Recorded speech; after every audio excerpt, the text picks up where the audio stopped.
मैं हूं Zulqarnain Sheikh. Indian team ने चैंपियंस ट्रॉफी के लिए अपना 15 रुकनी स्क्वाड अनाउंस कर दिया और साथ साथ इस स्क्वाड के अंदर जो शकूक शुबात थे बुमराह और किन किन प्लेयर्स के, वो इसमें आ गए हैं। इंडियन स्क्वाड कितना मजबूत है। 8 में से 7 चैंपियंस ट्रॉफी की टीमों ने पाकिस्तान के सिवा अपना स्क्वाड अनाउंस कर दिया। दूसरी तरफ जो पाकिस्तान के लेजेंडरी साबिक कप्तान शाहिद अफरीदी, उन्होंने फेवरेट टीम करार दिया है चैंपियंस ट्रॉफी के लिए पाकिस्तान को। और आखिरी बात होगी मुल्तान के उस टेस्ट की जिसमें आकिब जावेद फार्मूला एक दफा फिर काली आंधी को परेशान किए हुए। सो चलते हैं वापस इंडियन टीम की अनाउंसमेंट की तरफ। 15 रुकनी ये स्क्वाड अनाउंस हुआ और इस 15 रुकनी स्क्वाड को अनाउंस करने के लिए पूरी इंडियन की टीम 2.5 से 3 घंटे लेट की गई अनाउंसमेंट। वो क्यों? क्योंकि पूरी कौम को इसलिए वेट कराया गया कि नरेंद्र मोदी साहब का एक खिताब था वो हो जाए, उसके बाद ये अनाउंस किया जाएगा। क्योंकि इंडिया के अंदर टीम अनाउंसमेंट भी बेची जाती है। जी, इंडिया के अंदर क्रिकेट में क्रिकेटर्स को छींक भी जाए वो भी बिकती है। बहरहाल इस स्क्वाड को जरा थोड़ा सा पहले देखते हैं। कप्तान रोहित शर्मा इसमें अपनी जगह पर है। शुभमान गिल वाइस कप्तान होंगे और शुभमान गिल को अगर वाइस कप्तान रखा गया तो जायसवाल भी इसमें है, पर जायसवाल एज ए आप कहें ना ये तीसरा ओपनर होगा और इस तीसरे ओपनर में रिजर्व के तौर पर आप जायसवाल को दे सकते हैं। पहली दफा वो ओडीआई स्क्वाड का हिस्सा बने। सो जायसवाल की परफॉर्मेंस अच्छी रही है अगर आप देखें बीजी टीम में ऑस्ट्रेलिया में। सो ये जो 15 रुकनी स्क्वाड मैं आपको बता रहा हूं, ये चैंपियंस ट्रॉफी से पहले जो सीरीज इंग्लैंड के खिलाफ खेलनी है उसके लिए भी ये है। सिर्फ एक केस, एक बंदा है जिसको आप कहेंगे कि वो इसमें शामिल नहीं होगा इंग्लैंड के खिलाफ पहले 2 मैचेस में, वो जसप्रीत बुमराह, क्योंकि उनको पहले ही बड़ी बॉलिंग फटीक है। चलें आगे चलते हैं। विराट कोहली जो है वो आएंगे नंबर 3 बैटिंग पर टीम अनाउंसमेंट में उनका चौथा नंबर है। मैंने जैसे आपको बताया पहले 3 जो ओपनर हैं उनमें से 2 ओपनर खेलेंगे और 2 ओपनर कप्तान और नायब कप्तान ही हो सकते हैं। अच्छा, सीरियास को अगर इस टीम में लाया गया तो वो भी मिडिल ऑर्डर में एक अच्छा इजाफा होंगे। और केएल राहुल और ऋषभ पंत ये 2 विकेट कीपर हैं। अब इनमें से कौन खेलेगा ये बहुत इंपॉर्टेंट है। मुझे ये लगता है कि केएल राहुल जो है उनको खिलाया जाएगा मिडिल ऑर्डर में और ऋषभ पंत जो है एज ए विकेट कीपर, वो भी विकेट कीपर हैं केएल राहुल, तो ऋषभ पंत को as a reserve wicket keeper रखा जाएगा। हार्दिक पांड्या इस टीम का हिस्सा है। अच्छा, रविंद्र जडेजा भी इस टीम का हिस्सा है और अक्षर पटेल ये भी इस टीम का हिस्सा है। आप ये अगर थोड़ा सा देखें ना, ये 10 प्लेयर जो मैंने आपको बताए हैं, इन 10 प्लेयर्स के अंदर या तो आपके पास ऑलराउंडर हैं, स्पिन ऑलराउंडर्स हैं, या आपके पास बैटर्स हैं। जो बॉलिंग सेक्शन है, वाशिंगटन सुंदर को बॉलिंग सेक्शन में रखा गया, लेकिन वो एक अच्छे ऑलराउंड परफॉर्मर है। और कुलदीप यादव भी प्योर स्पिन 3 स्पिनर हैं इंडिया के पास ऑलराउंड के और 1 प्योर स्पिन। तो इस स्क्वाड के अंदर 4 स्पिनर हैं, 3 फास्ट बॉलर हैं। 3 फास्ट बॉलर में जसप्रीत बुमराह है, मोहम्मद शामी है और हर्षदीप सिंह है। हर्षदीप सिंह को भी अल्टरनेट के तौर पर रखा गया। ये 15 रुकनी स्क्वाड है और इस 15 रुकनी स्क्वाड को अगर आप देखें तो 4 प्लेयर ऐसे लगते हैं जो बेंच पर होंगे और जो अल्टरनेट करेंगे। वो 4 प्लेयर कौन कौन से होंगे? पंत होगा विकेट कीपिंग सेंस में, रविंद्र जडेजा होगा और जायसवाल होगा। ये 3 तो वो हो गए जिनको आप कह सकते हैं कि बैटिंग प्लस विकेट कीपिंग के। और फास्ट बॉलिंग में जिस तरह मैं कह रहा था कि हर्षदीप सिंह को एक तीसरा फास्ट बॉलर रखा है, इंडिया 2 फास्ट बॉलर के साथ नॉर्मली खेलेगा। और अगर दुबई की विकेट की कंडीशंस को देखा जाए तो इंडियन स्क्वाड को इस तरह बनाया गया कि इंडियन स्क्वाड के अंदर 3 स्पिनर्स के साथ वो खेलें। अच्छा, वैसे फास्ट बॉलर भी दुबई की पिच पर मेरे ख्याल में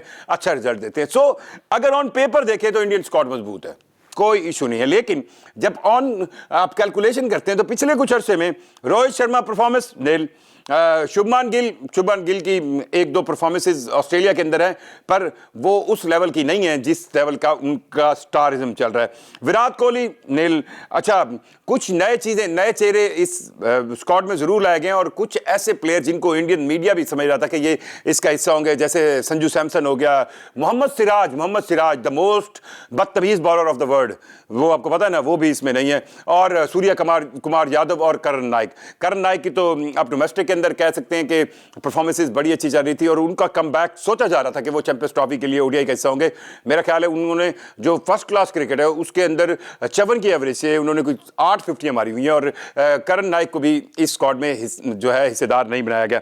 अच्छा, केएल राहुल, ऋषभ पंत, हार्दिक पांड्या, रविंद्र जडेजा।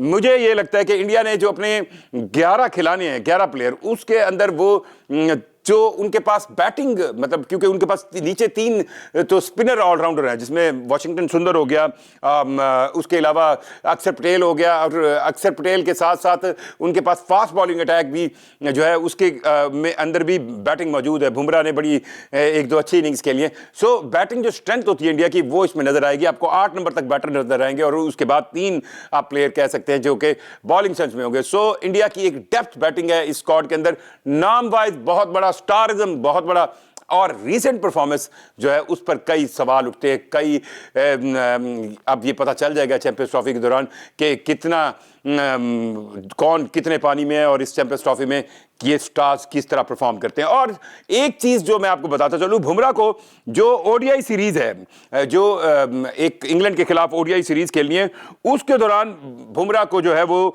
आराम दिया जाएगा और हर्षित राणा जो है वो उनकी जगह पर इन 2 मैचेस के अंदर शामिल होंगे। ये तो कहानी थी 15 रुकनी स्क्वाड की, जो कि चैंपियंस ट्रॉफी के लिए इंडिया की टीम ने अनाउंस किया, और सिर्फ एक पाकिस्तानी टीम है जिसने अपना स्क्वाड अनाउंस नहीं किया।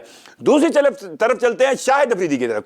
शाहिद अफरीदी ने अपने एक रिसेंट इंटरव्यू में कहा कि उनको यह लगता है कि फेवरेट 3 टीम चैंपियंस ट्रॉफी जीतने के लिए पाकिस्तान है।